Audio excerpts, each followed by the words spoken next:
Assalamualaikum sahabat rasa, apakah kalian tahu bahwa Nabi Muhammad pernah menganjurkan negara untuk ditempati? Terus simak video ini, jangan sampai kelewatan. Akhir zaman merupakan masa yang mendekati terjadinya hari kiamat.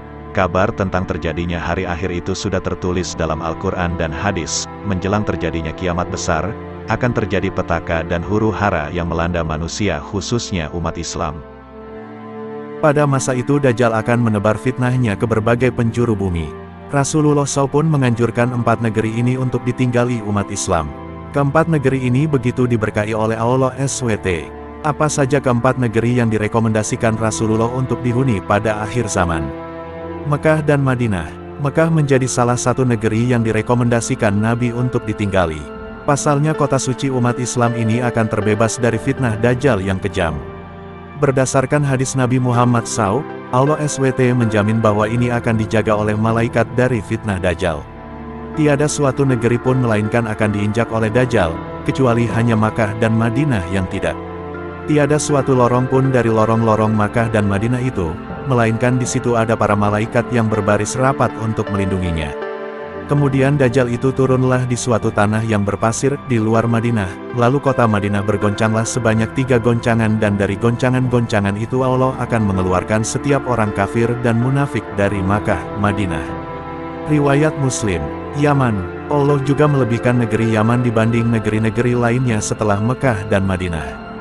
Negeri Yaman ini mendapat julukan dari Allah SWT dengan sebutan Baldatun Thayyibatun wa Rabbun Ghafur, negeri yang aman, dan senantiasa mendapat ampunan Rabb-Nya. Selain itu, Nabi Muhammad juga merekomendasikan negeri ini dihuni di akhir zaman. Pada akhir zaman nanti, umat Islam pada akhirnya akan menjadi pasukan perang. Hal ini sudah disabdakan Nabi Muhammad SAW. Dari Abdullah bin Hawalah mengatakan, Nabi SAW bersabda, pada akhirnya umat Islam akan menjadi pasukan perang, 1 pasukan di Syam, 1 pasukan di Yaman, dan 1 pasukan lagi di Irak. Hendaklah kalian memilih Syam, karena ia adalah negeri pilihan Allah. Allah kumpulkan di sana hamba-hamba pilihannya. Jika tak bisa, hendaklah kalian memilih Yaman dan berilah minum hewan kalian dari kolam-kolam di lembahnya. Karena Allah menjamin untukku negeri Syam serta penduduknya. Hari, Abu Dawud, Imam Ahmad, Al-Hakim, dan Ibnu Hibban. Dinilai sahih oleh Al-Hakim dan Al-Albani. Dari Abu Hurairah, radhiyallahu anhu, dari Nabi Shallallahu Alaihi Wasallam, beliau bersabda, penduduk Yaman telah datang kepada kalian, mereka adalah orang-orang yang paling luluh hati, dan paling lembut hati, keimanan ada di Yaman dan hikmah ada di Yaman. Hari, Bukhari, Muslim.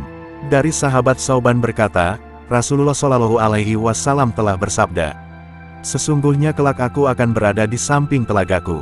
Kemudian aku akan menghalangi orang-orang yang akan meminum dari telagaku, agar penduduk Yaman dapat meminumnya terlebih dahulu. Aku memukul dengan tongkatku, sehingga air telaga tersebut mengalir untuk mereka.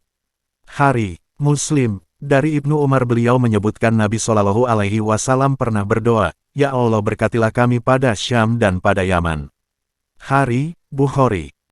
Doa yang lebih mustajab. Nabi Muhammad SAW bahkan pernah memuji kota ini dalam sabdanya, sesungguhnya aku benar-benar mencium harumnya karunia Tuhan yang Maha Pemurah dari Yaman. Berapa banyak mata air kemurahan dan hikmah yang terpancar dari sana.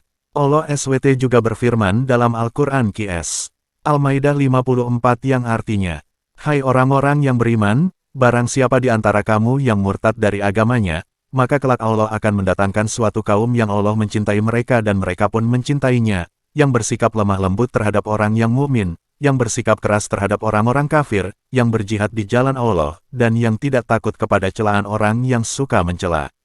Itulah karunia Allah, diberikannya kepada siapa yang dikehendakinya, dan Allah maha luas pemberiannya, lagi maha mengetahui. QS Al-Maidah 54. Pendapat dari ahli tafsir sebagian menyatakan bahwa kaum yang disebutkan di atas adalah kaum Ansor.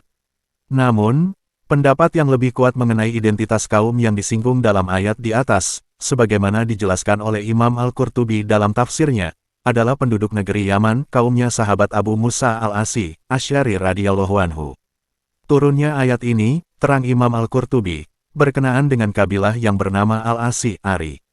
Dalam riwayat disebutkan, setelah ayat ini turun, beberapa rombongan kapal dari kabilah Al-Asy'ari Ari dan kabilah-kabilah lainnya dari negeri Yaman, datang melalui jalur laut.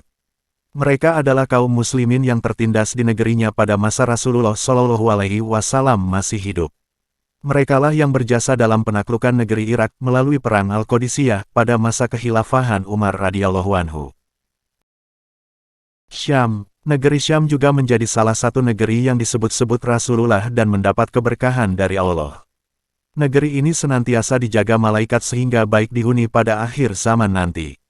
Beruntunglah negeri Syam. Sahabat bertanya, mengapa? Jawab Nabi SAW, malaikat rahmat membentangkan sayapnya di atas negeri Syam. Hari, Imam Ahmad, dijelaskan Nabi bahwa Syam merupakan pusat negeri Islam di akhir zaman. Nantinya disinilah akan menjadi tempat huru-hara dan peperangan dahsyat. Pada akhirnya umat Islam akan menjadi pasukan perang, satu pasukan di Syam, satu pasukan di Yaman, dan satu pasukan lagi di Irak. Ibnu Hawalah bertanya, wahai Rasulullah, pilihkan untukku jika aku mengalaminya. Nabi SAW, hendaklah kalian memilih Syam, karena ia adalah negeri pilihan Allah, yang Allah kumpulkan di sana hamba-hamba pilihannya. Jika tak bisa hendaklah kalian memilih Yaman dan berilah minum hewan kalian dari kolam-kolam di lembahnya karena Allah menjamin untukku negeri Syam dan penduduknya. Hari, Imam Ahmad, Al-Masih Dajjal akan datang dari arah timur, ia menuju Madinah, hingga berada di balik Uhud, ia disambut oleh malaikat, maka malaikat membelokkan arahnya ke Syam, di sana ia dibinasakan, di sana dibinasakan. Hari, Imam Ahmad. Saat ini negeri Syam merujuk ke sejumlah tempat di Timur Tengah seperti Lebanon, Palestina dan Suriah.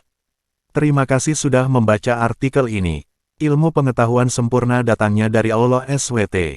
Semoga pembaca setia info unik berkenan menambahkan jika ada kekurangan. Itulah sahabat rasa 4 tempat yang dianjurkan Rasulullah untuk ditempati. Terima kasih sudah menyimak video ini. Dukung channel ini untuk terus berkembang. Wassalamualaikum warahmatullahi wabarakatuh.